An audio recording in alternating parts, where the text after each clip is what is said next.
Welcome to the pool of science students. आज का जो हमारा टॉपिक है वो है गोल्जी एपेटस। तो गोल्जी एपेटस जो है ये सेल का ऑर्गेनेली है और तमाम यूकेरियोटिक सेल्स के अंदर ये पाया जाता है। तो गोल्जी एपेटस जो है एक साइंटिस्ट था गोल्जी। तो गोल्जी साइंटिस्ट ने 1898 के अंदर इस ऑर्गेनेली को सेल के अंदर डिस्कवर किया था, जिसकी वजह से इसका नाम जो है वो गोल्जी एपेटस रखा गया। गोल्जी एपेटस जो है तमाम यूकेरियोटिक सेल्स के अंदर पाया जाता है। यूकेरियोटिक सेल्स जो है वो कौन से होते हैं? तो यूकेरियोटिक सेल्स वो सेल्स होते हैं जिनके अंदर ट्रू न्यूक्लियस यानी फंक्शनल न्यूक्लियस जो है वो मौजूद होता है, जबकि प्रोकैरियोटिक जो सेल्स होते हैं उनके अंदर नेक्ड या फिर नॉन फंक्शनल जो है न्यूक्लियस पाया जाता है। अब गोल्जी एपेटस जो है ये किस चीज़ पर मुश्तमिल होता है? तो ये फ्लैटेंड स्टैक्स पर जो है वो मुश्तमिल होता है। तो फ्लैटेंड स्टैक्स जो है वो आप इस तरह समझ सकते हैं जैसे पीटा ब्रेड होती है शवारमे के लिए, तो वो पीटा ब्रेड जो है वो एक दूसरे के ऊपर पड़ी भी होती हैं। तो बिल्कुल इनके जो स्टैक्स होते हैं, जो फिलामेंट होते हैं, वो बिल्कुल पीटा ब्रेड की तरह जो है एक दूसरे के ऊपर फ्लैटेंड होते हैं। और जो गोल्जी एपेटस में स्टैक्स होते हैं, हर स्टैक जो है वो उसकी अपनी एक मेम्ब्रेन होती है और हर स्टैक जो है वो एक दूसरे के ऊपर फ्लैटेंड होता है, एक दूसरे के ऊपर जो है वो लेटा हुआ होता है, या आप किस तरह कह लें कि एक दूसरे के ऊपर जो है वो पड़ा हुआ होता है, इलोंगेटेड। तो वो सैक जो कि मेम्ब्रेन बाउंड होते हैं उन सैक को हम सिस्टर्नी कहते हैं। तो डायग्राम से आपको मैं बताऊंगी कि सिस्टर्नी जो है वो किसे कहते हैं। अब ये जो सिस्टर्नी होती है ये एक दूसरे के साथ जो है वो जुड़ जाती हैं और वेसिकल बनाती हैं, और जब वेसिकल्स जो है वो गोल्जी एपेटस के ऊपर बन जाते हैं तो उसको हम गोल्जी कम्प्लेक्स कहते हैं। अब वो वेसिकल्स जो कि फ्यूज़ करके गोल्जी एपेटस के सिस्टर्नी बनाते हैं, सिस्टर्नल स्टैक बनाते हैं, ये वेसिकल्स जो है वो कहाँ से आते हैं? तो ये वेसिकल्स जो है वो सेल में मौजूद एक और ऑर्गेनेली जो कि एंडोप्लाज्मिक रेटिकुलम होता है। एंडोप्लाज्मिक रेटिकुलम के दो पार्ट होते हैं, स्मूथ एंडोप्लाज्मिक रेटिकुलम और rough endoplasmic reticulum. Smooth endoplasmic reticulum के ऊपर जो है वो कोई राइबोसोम्स मौजूद नहीं होते, उनकी सरफेस जो है वो स्मूथ होती है, जबकि जो रफ एंडोप्लाज्मिक रेटिकुलम होते हैं उनके ऊपर जो है वो राइबोसोम्स अटैच होते हैं, उनकी सरफेस फ्लैटेंड नहीं होती। तो एंडोप्लाज्मिक रेटिकुलम के अंदर जो स्मूथ एंडोप्लाज्मिक रेटिकुलम होते हैं वो वेसिकल्स जो हैं वो रिलीज़ करते हैं। तो ये वेसिकल्स जो हैं आपस में फ्यूज़ होके एक सिस्टर्नल स्टैक बनाते हैं। अब सिस्टर्नल स्टैक जब बन जाता है तो वो गोल्जी कम्प्लेक्स के ऊपर जो है अटैच होते रहते हैं, फ्लैट होते रहते हैं। तो इस तरह जो है वो गोल्जी एपेटस डिवेल्प होता है। इसके अलावा गोल्जी एपेटस का जो आउटर पोर्शन होता है, जो आउटर सरफेस होती है वो कन्वेक्स होती है, इसीलिए हम उसको जो है वो फॉर्मिंग फेस कहते हैं, जबकि गोल्जी एपेटस की जो इनर फेस होती है, इनर सरफेस होती है वो कनकेव होती है, इसीलिए हम उसको मैच्योरिंग फेस कहते हैं। डायग्राम से आपको जो है इजीली समझ में आ जाएगा कि मैच्योरिंग फेस जो है वो कौन सी है गोल्जी एपेटस की, और फॉर्मिंग फेस जो है वो कौन सी है।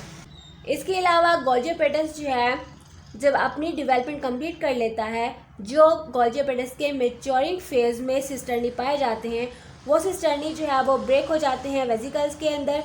उसके बाद हम देखते हैं कि गोल्जी एपेटस के फंक्शंस जो हैं वो कौन कौन से होते हैं। तो गोल्जी एपेटस का मोस्टली काम जो है वो सेल सिक्रीशन से रिलेटेड होता है।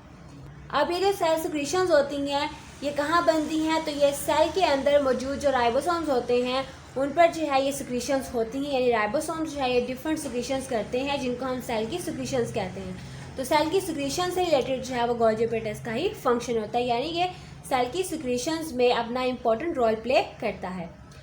फिर जब राइबोसोम्स जो है जो कि सेल के अंदर मौजूद होते हैं वो सिक्रीशंस करते हैं डिफरेंट सब्सटेंसेस को, डिफरेंट प्रोडक्ट्स को, तो वो प्रोडक्ट्स जो है वो सब्सटेंसेस जो है वो एंडोप्लाज्मिक रेटिकुलम के ज़रिए या गोल्जी एपेटस के ज़रिए जो है वो आगे ट्रांसफ़र होते हैं, यानी उनका जो आगे पैसेज होता है वो एंडोप्लाज्मिक रेटिकुलम या फिर गोल्जी एपेटस जो है वो पूरा करवाते हैं। लेकिन एक्सपोर्ट होने से पहले जो सिक्रीशंस होती हैं वो स्पेसिफिक प्रोडक्ट्स में कन्वर्ट होती हैं, मेम्ब्रेन में पैक्ड होती हैं और फिर जो है उनकी आगे ट्रांसपोर्ट होती है।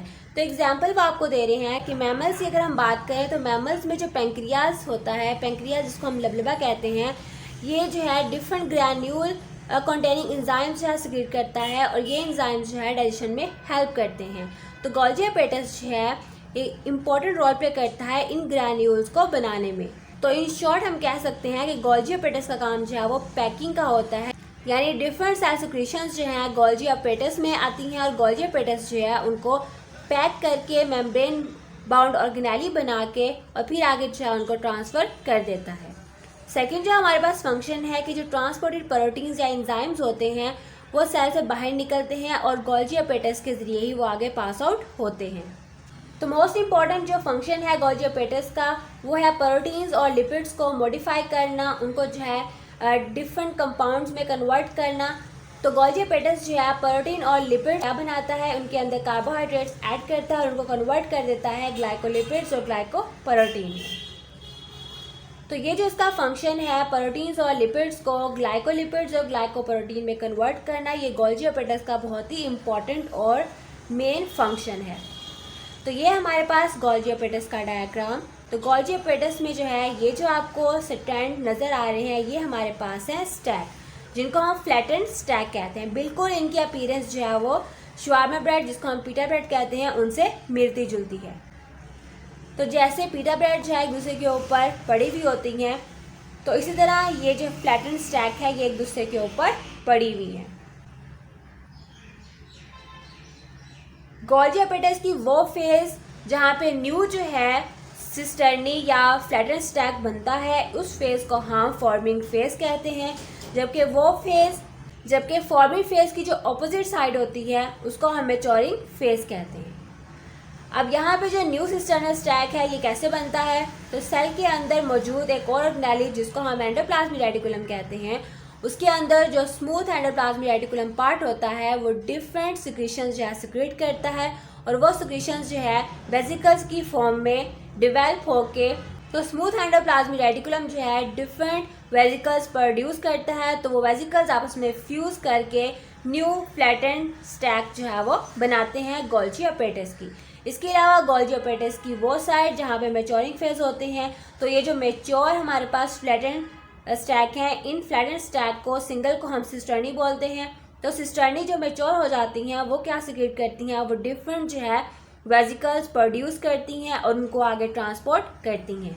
तो इन शॉर्ट आप इस तरह इजीली समझ सकते हैं कि गोल्जी एपेटस पैकिंग का काम करता है, डिफरेंट प्रोडक्ट्स को कन्वर्ट करके उनको मेम्ब्रेन बाउंड ऑर्गेनेलीज बना के वेसिकल्स बना के उनको आगे सेल में ट्रांसपोर्ट कर देता है नेक्स्ट ऑर्गेनेली के पास।